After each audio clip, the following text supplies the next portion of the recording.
Good morning, ladies and gentlemen. It's my pleasure to share with you about our findings since the beginning of the projects. I will be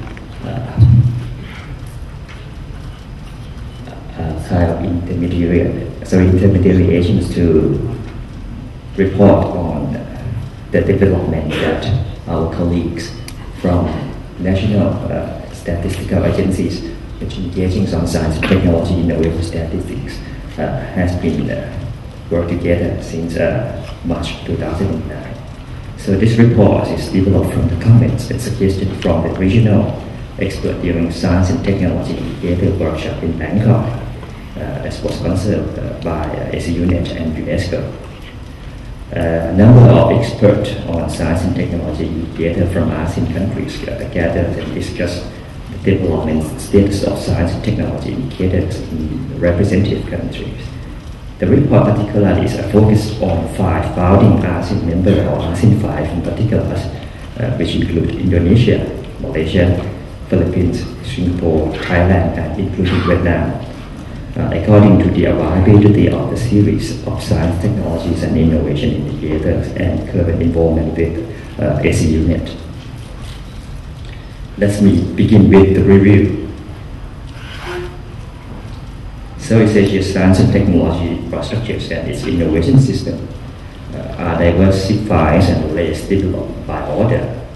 In terms of the regional developments of the ways they're collecting science and technology statistics over a number of years, they have varieties of competencies and capabilities on the ways they're reporting science, technology, and innovation indicators for the last 2 decades. Overall, the system is fragmented and disintegrated. For example, Singapore and Malaysia have more advanced and systemic STI statistical and indicators platforms, while Thailand has rapidly developed competencies and institutions in order to catch up with international developments and trends on STI information.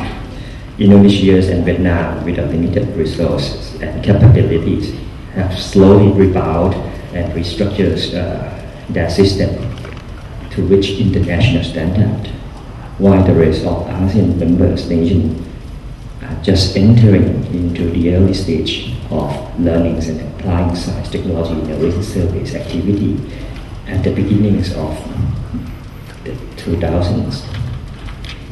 There are 8 key national science and technology innovation statistical organizations within these 6 Southeast Asian nations. There are 2 in Indonesia. This includes Center for Analysis of Science and Technology Developments of Papitech, repeat, the Indonesian State Ministries of Research and Technology, Malaysian MASTIC, Philippines, DOS, or Department of Science and Technology, A-STAR, Singapore, and newly established Thailand Office of Science, Technology and Innovation Policy Committee, or SDI.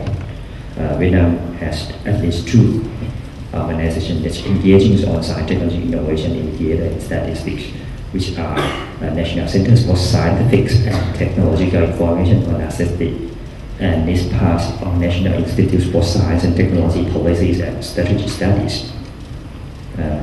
We can conclude that for the last 2 decades, it has been the most active decades for STI, statistical and indicator development in Southeast Asia. I would say that the decades of 1990s was the decades of competency design. The decades of 2000s is the decades of capability building. We can perceive that in the next decades of 2010, it could be decades of capacity enhancing on science, technology, innovation, statistics, and indicators. In 1990s, it can be said that it was the time for Southeast Asia as a whole, 6 countries in particular, to establish and national statistical infrastructures and institutional setup. Most of them adopt international recognized survey methodologies from at least 2 international recognized organizations, especially from UNESCO, Manuals on Science Technology Statistics since 1984, and the OECD France Copy and Oslo Manual. It was a time to do trial and errors on science and technology surveys through an applications of key international technique that I just mentioned earlier. They mainly focus on R&D surveys. For example, in 1990 onward, there was an annual R&D surveys in Malaysia, in Singapore.